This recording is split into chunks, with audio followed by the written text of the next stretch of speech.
All right, we're gonna talk about Shakur. Basically, saying Lomachenko a scared man, says he'll beat him. And then we'll also get to Teofimo Lopez saying he want to start the Devin Haney negotiations before the Camboso fight actually happens. Let's talk about it. Hit that subscribe button, bell icon button, share the video. Appreciate the love, support. Keep sharing the videos. And Shakur Stevenson was on Brian Custer's podcast, The Last Stand. There's no way he can. I'll make sure I get this right. He said Lomachenko looked scared. He couldn't pull the trigger on his punches. For the first 7 rounds, it was like only after Teo gassed out in the 8th, Lomachenko finally started throwing punches. When Teo came alive in the 12th, Loma stopped throwing punches and went back in the shield. There's no way he can beat me. Talking about Lomachenko, Shakur, it's impossible. I would not let him beat me. Ain't no way a scared man can beat me. I feel like there was a lot of fear in the Teofimo fight, and I don't think a scared man could beat me, said Shakur in the Last Stand podcast. And Loma wanted to show, opinion.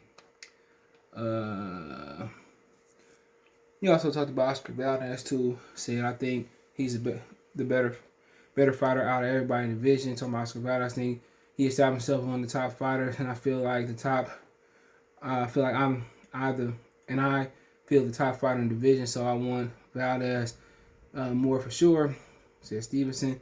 And my thing is, I mean, with him saying that about Lomachenko, that's cool. But Teo had something that Lomachenko, quote unquote, was scared of, and that was his power. Shakur Stevenson doesn't possess that power, in my opinion. He doesn't possess that scare tool, the tool to scare him. But then again, he a big kid, you know. When you look at Shakur Stevenson, he ain't long at all. When you talking about him moving up to 170, 147, I mean, he really don't have the dimensions, the above average dimensions, 68 arms, 5'8". I mean, he don't have that power to scare Lomachenko, and he would have to back Lomachenko up, or he had to outbox Lomachenko. But him saying, "Oh, I know scared man beat me," blase blah, blase blah. I mean, at the same time, he was scared of the power. A lot of people said, you know, he was scared of the power. You know, and that's a different thing. He don't possess that power. You know, so how can you sit there and say, well, you know, he was scared of Teo? That's Teo. Teo can crack. You know. And his dad did a lot of psyching him out, saying they was gonna knock him out, and not once did they come close, you know, to knocking him out. You know, and that's my issue, because he don't possess that one-hitter quitter. But apparently he must feel confident because they did spar. And Ryan Garcia talking to him, too big, too strong for Lomachenko. Okay. Everybody want to call out Lomachenko after he lost. Ain't nobody want to fight him before and then. Not saying Shakur did. But then again, let's make the fight happen. Let's make the fight happen and see if he can back those words up. Because if that man was scared, he was scared of something that you didn't have. And that's power. Not saying that Shakur can't beat him, because that's very possible. Very possible. But it ain't going to be easy. And that's my thing. It's not going to be easy one bit. You know? And I don't think... I just don't think that he got anything to scare him other than if he able to hit and not get hit. And that's the big thing. He gotta be perfect. Teofimo Lopez with his power at lightweight, he ain't gotta be perfect. He got the one-hitter quitter. You know? But Loma ain't that long either. 65.5-inch arms. You know, I don't think Loma is no interest in fighting Shakur Stevenson right now. Only interest is to shut Shakur Stevenson up. Other than that, what's the interest? You know, he don't bring a lot of money. He don't bring a title. You know, the interest is just risk. He ain't gonna get you to the Hall of Fame. You beat him. You know, it's a situation where he wasn't ready yet. He was premature or whatever. So ain't nothing but risk. You know, fighting Teofimo Lopez.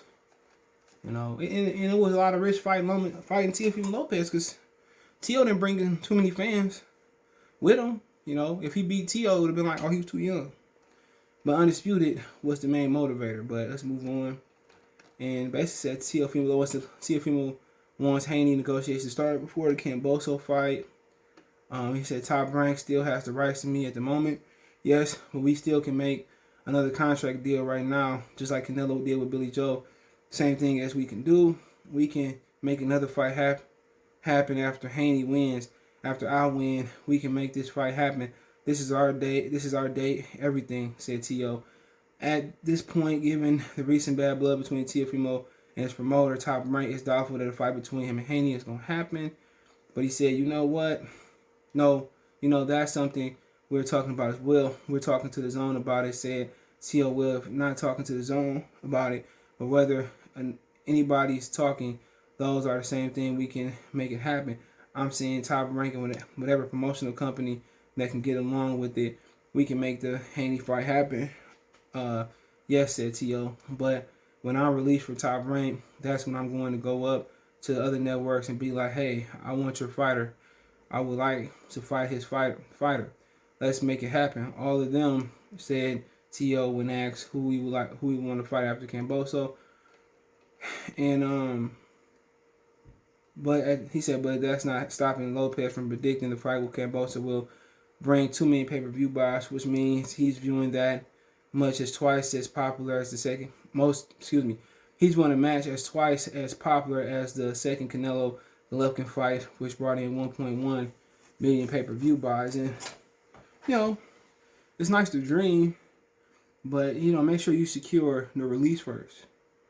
And then he still can go up to ESPN and be like, I just want to do a deal with me. And ESPN could do it. And that might be ESPN thing, just to deal with individual fighters moving forward.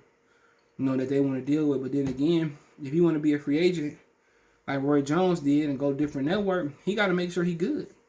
He got to make sure he can blow people out. But Bob ain't going to never let him fight his fighters. Not without Teofimo Lopez getting a push from ESPN. Bob ain't going to let him, fight Taylor Ramirez or nothing. So he might as well forget, about fighting them and wait till 140, the belts become available. But Bob hold on to stuff like a female. That's why he'll never work with Mikey again. That's why he never worked with Floyd again, other than the Pacquiao fight, and it took so long. So Teofimo Lopez got to make sure this the right move. He burning all these bridges down, and really, Bob Arum could tie him up in court for the next few years, but the benefit to him is he can just keep fighting mandatory after the WBC. What's this mandatory? The IBF, through the IBO, through the WBA, through the WBC. But then they ain't known to strip somebody. So actually, he gonna have to be pretty active with his mandatories. He probably defend the mandatory, about to fight 3 more times this year. Because Bob can have him strip the WBO. So before you go out here publicly shaming Top Rank, my thing is just hold on. Shut the fuck up to something done, because they can have you stripped, at least to the WBO belt, but it's good that he won Devin Haney, and that's just showing it was more Bob Arum who didn't want to let Devin Haney come over to Top Rank because he didn't sign. And that's straight hypocritical to what Terrence Crawford was going to, and where, they want they want to make a common ground and fight Earl Spence in the middle of the street, but at the same time, you're not making fights because you don't control Devin Haney. You don't control this fighter, that fighter, and at the same time, had he been in a situation of power and promoter Spence, he wouldn't be trying to make the Crawford fight neither. And that's just a fact with Bob Arum. So really, when you feel bad because Black American can't get the fight that they won between Spencer Crawford, you got to understand that Bob, if he was in a position of power, with Spence and,